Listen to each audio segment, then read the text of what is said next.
Hello, everyone, and welcome to Scribble Me Silly Art for Kids. My name is Joanna. My pronouns are she and her, and I'm your host for today's workshop. I'm excited. You should have received an art kit from Scribble Me Silly. In this workshop, we are going to go through all of the items in your art kit and show you some different ways to use them. And I have a special guest ready to help me. My guest is a wonderful artist. They are a musician. They are a visual artist. They love to dance. So please welcome Katherine to the workshop. Hello. Hi, Joanna. Hi, welcome. How are you today? I'm great. I'm doing really well. I'm excited to be here. I'm excited to have you. I was just letting everybody know that you are going to help us explore our basic Scribble Me Silly kit that everyone gets. Katherine.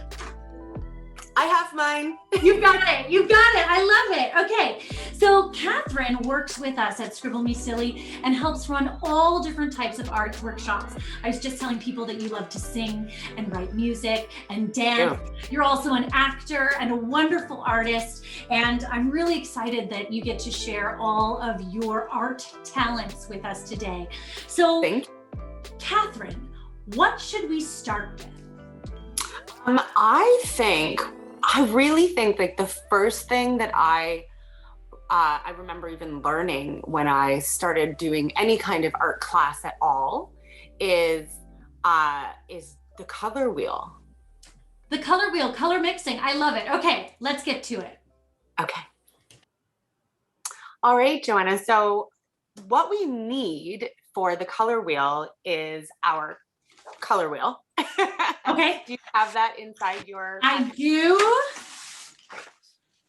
Perfect. Awesome. So we've got our color wheel out. And then as you can see here, I have some markers. So we're going to use markers for coloring. Beautiful. You have yours. And then we're going to need a paintbrush with a little bit of water. Paintbrush. And I've got a little bit of water. Perfect. Okay, great. So what we start with the color wheel is the primary colors. There are 3 primary colors. So let's find those within our markers. We need red. Mm-hmm. Okay, so we've got red. We need yellow. Okay.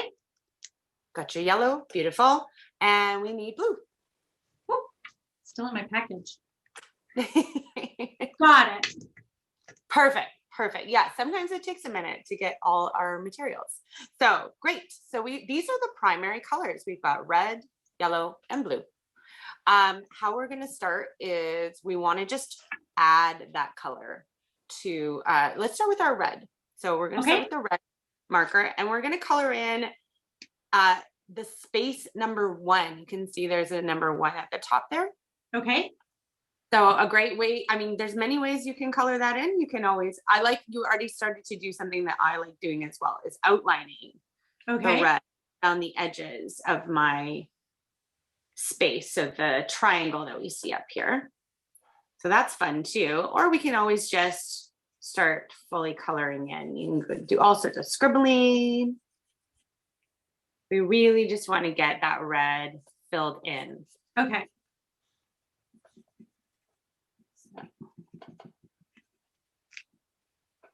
All right. Oh. Okay. That looks pretty red to me. How's yours? Oh, beautiful. Perfect. Thank you. Gorgeous.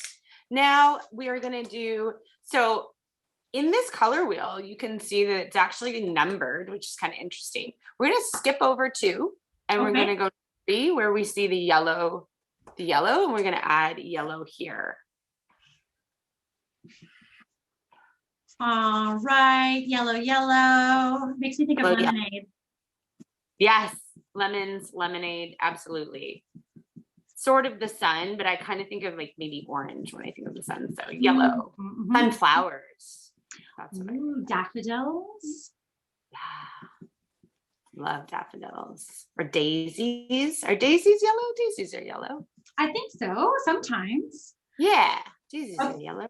Okay, I'm going to make an educated guess, which is that last time we skipped over 2, This time we're going to skip over 4 to fill 5 in. That's right. Okay. Yep. 5 is going to be blue. Blue. So with the blue.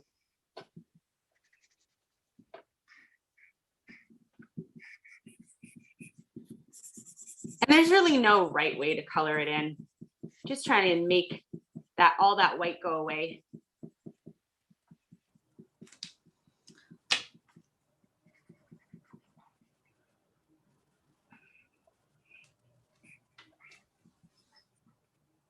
There we go. I love this color of blue. It's so bright.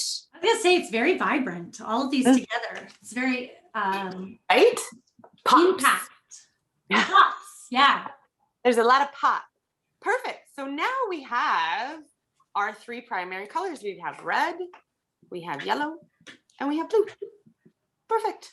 Okay, awesome. So now the next thing, the exciting part is we're going to now look at our secondary colors. So we're going to talk about what happens when, this is called color mixing a little bit. What happens when you put red and yellow together?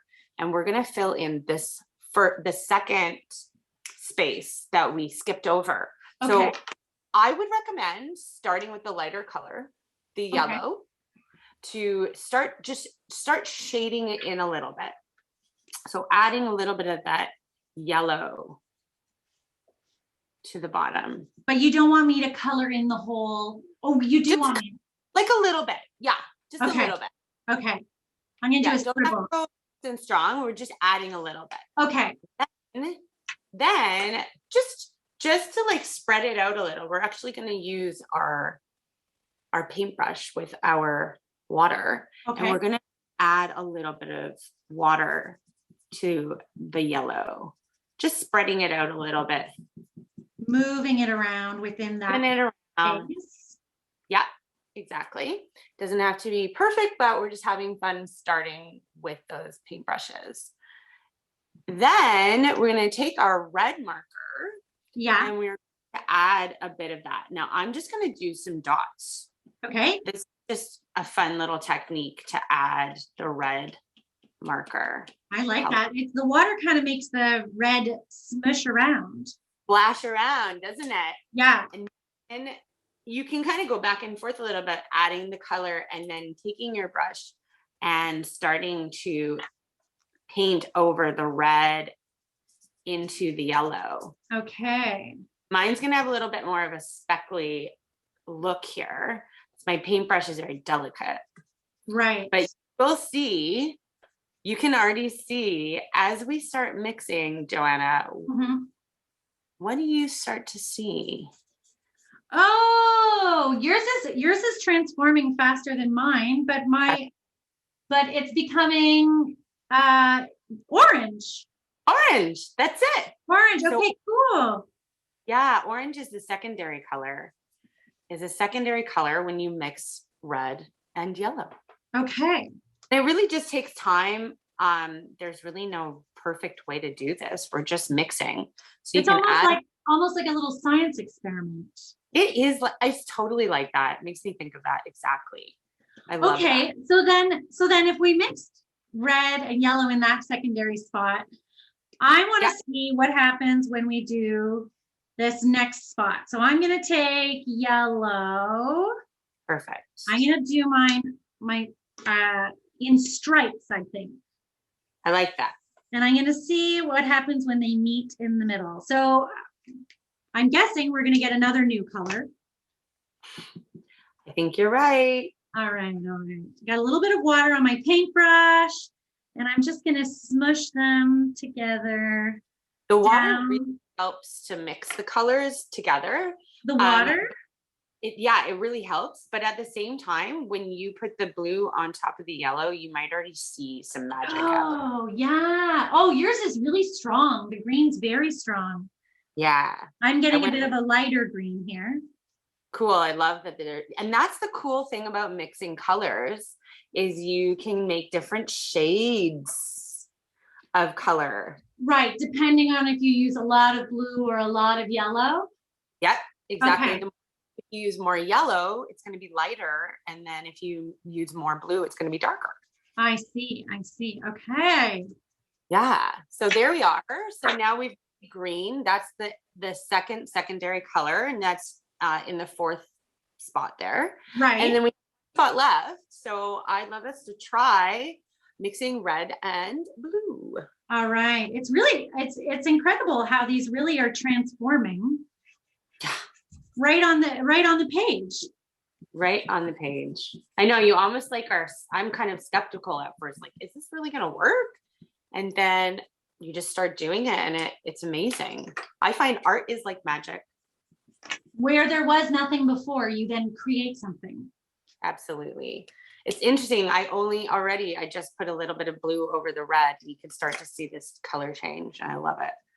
It gets really exciting when you start painting. And you can do it really quickly, or you can do it really slowly. Wait until your paint dries, add another layer. Absolutely. Exactly. Mine's very stormy. Color mixing. Oh, it is very stormy. It almost looks like a tornado. Yeah, it does look like a tornado. Yeah, each of my secondary colors, I've done different techniques. So they come out a little differently, which is kind of fun. Absolutely. And I'm just sort of seeing that it's in my paintbrush now, the purple. When I paint up here, white, it's purple. Yeah, purple is our third secondary color. There we have it. Thanks, Catherine. I love the color mixing. Oh, my pleasure. On the color wheel. Catherine, in your pouch, you've got a drawing book. Everyone should have a drawing book. So friends, take a look in your pouch, pull out your little sketchbook. It might be a different size. It might be a different color. That's cool. They've all got great drawing paper inside. And we're going to find our pencil. We're going to work on some shading techniques. There's a lot of different ways to add different textures and shading to your artwork. And these are some of the ways you can do it. You can do it with your pencil. You can do it with your markers. You could do it with a pen or anything. So one of my favorite to start with is just a rubbing technique. So I'm going to write down on my page, rubbing. It's up to you. I like that. Yeah, if this is something you want to remember, you can keep this sketchbook and go back and look at it later and figure out, what was that technique? I'm going to try that again. So rubbing, you just use the side of your pencil and you just gently, very gently and lightly start rubbing the lead across the page. And the harder you press, the darker the line you're going to get. And the lighter you press, the lighter it's going to be. The less pencil is going to stick to your page. Cool. So when we're shading, you see how we've got a lighter part that goes to darker. And it's sometimes, you can go back in to add a little bit to make that transition smoother. Yeah, we can use shading in a lot of different ways. The main way is to show where the light is hitting. So because there's the lightest part up here, that tells us that this part of whatever we're drawing is closest to the light source. So maybe your light source is a light bulb. Boom, boom, boom. Shining down onto your page. Or maybe for the next technique, I'm gonna draw the sun. We've got the sun here. So for the next technique, my lightest part is going to be closest to the sun. Now the next one is called hatching. Hatching, not like hatching an egg, but it's a type of technique that we do with lines. So you're going to start by just drawing some lines on your page. And the further apart your lines are, the lighter it's going to look. And the place that is farther away from the light source is going to be darker. So we draw more lines there.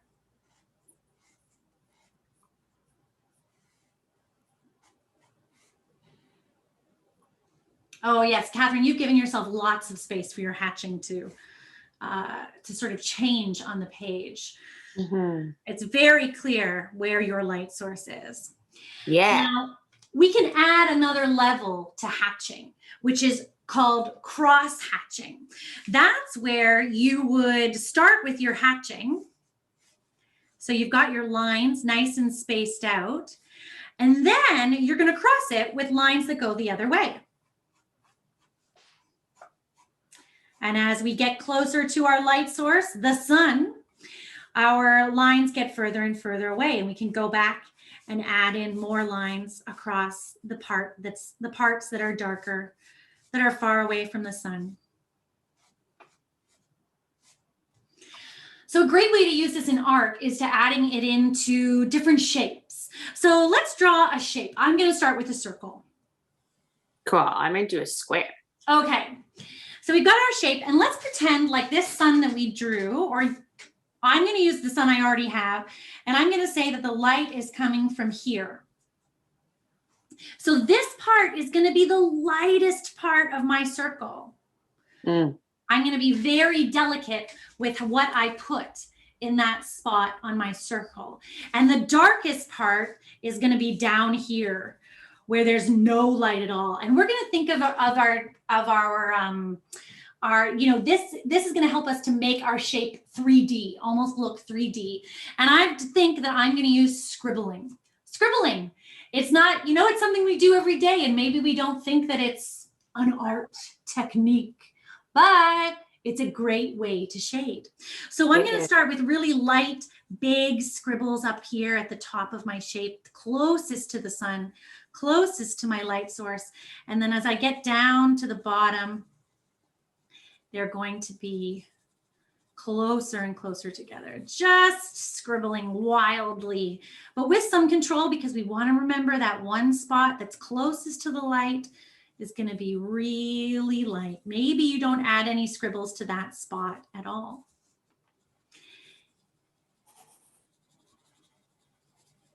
And that's a little bit about shading, and you can take your time. You can go as fast or slow as you like. You can experiment with different light sources. And this even here, maybe this is creating a shadow. That's so cool. I love that.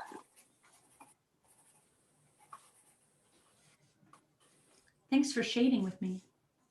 My pleasure. Katherine, I'd love to share another thing with you about color. So if we can flip the page to the next page in our notebook. Okay. We'll find a fresh page to start a fresh experiment, if you will. So in our color wheel, you showed us that awesome color wheel before. In the color wheel, we have cold colors and warm colors. So you were talking about how orange makes you think of the sun. The sun, yeah. So that means orange is a warm color. And we're gonna, orange has those other colors around it, which were red and yellow, things like flames and fires. They're all warm colors, what we call warm colors.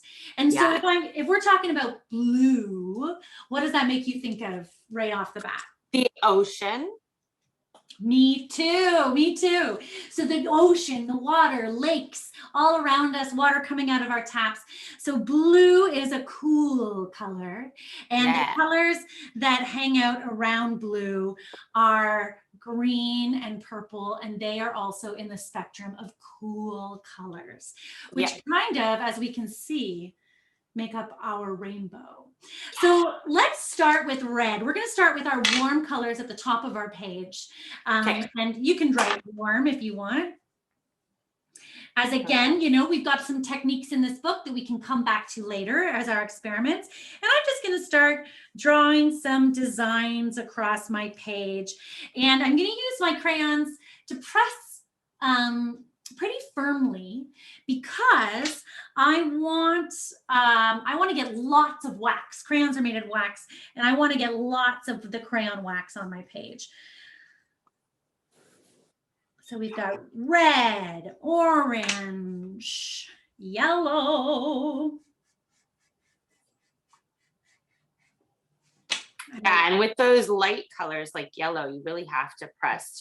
You want to press nice and hard so you can really see them. Yeah, absolutely.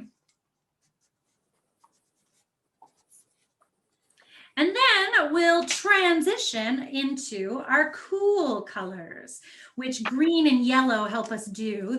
Green and yellow, because they're complementary colors on that color wheel, they look really striking next to each other. Mm-hmm.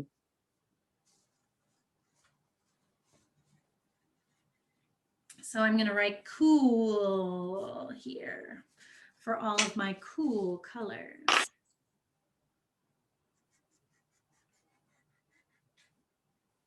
We can just fill up our page, take the time you want, add in any shapes you like. Oh, Katherine, I like your circle idea. I'm gonna try, yeah. I love that. I'm gonna try some purple circles. And we're leaving some white space too, in between all of our colors. Yeah, absolutely. Oh, you know what, Joanna? What? I just realized with the crayons that we can add in another layer to this. Tell me more. By using our markers, we can do a technique called resist. Oh, okay. So what do we need to do next? So after you've done lots of crayon on the paper, we can use our markers, basically kind of doing that, some of the shading technique. So, I mean, you can use your dark colors or your light colors over any of the crayon. So I have, let's say I've got my blue, and for now I'm going to use the blue on the cool colors just for fun, because I feel it looks like an ocean and I kind of want to add more blue to it. So I'm going to use my marker and I'm going to just add in, it's funny, I'm going to kind of do your cross hatching. Do you know what you said? Shading techniques, which reminded me of another one called stippling, which is dots. So I've started doing dots, just dots. I love that's perfect. Now, once you have some marker on there, you can take your paintbrush with the water and you can mix that blue or whatever color you used of marker on top. And look what happens. The blue paint, which like the marker is kind of like a paint, right? Just fills in the colors around the actual wax, which is our crayon. So you still see the awesome designs and stuff that you made. I see. So wherever I have crayon, it's just pushing all of the water aside. That's exactly what's happening. So the crayon is stronger than our water. Yeah. And it just pushes it aside. But then I'm creating this. Ooh. That's so pretty. I love that. This purple was very strong. This purple crayon. The purple crayon is mighty. So crayon is mighty. So we've got our cool colors and our warm colors, and then with our watercolor markers, we're creating a resist. Yeah, that's it. Resist. And so some people might be a little worried about the mix of the colors. Like we've got our cool and our warm, and what if someone was like, oh no, but I can't put a cool color over top of my warm? Well, in this instant, when we're talking about resist, we can. So I'm going to show you that. Okay. I'm going to take my green. Yes. And I'm going to add a bit of green. I'm going to do your technique. What did you call that again with the dots? It's called stippling. Stippling. I'm going to do some stippling around my warm colors, but with a green, which is a cool color. And I just want to see, I'm a little worried. I'm like, oh no, I'm covering over, but let's see what happens here. Aha. This is so cool. Look at how great the yellow and the red. Oh, wow. They're so vibrant. The crayons popping through. And no matter what I do, even if I try to cover up that, you can see the water starts washing away.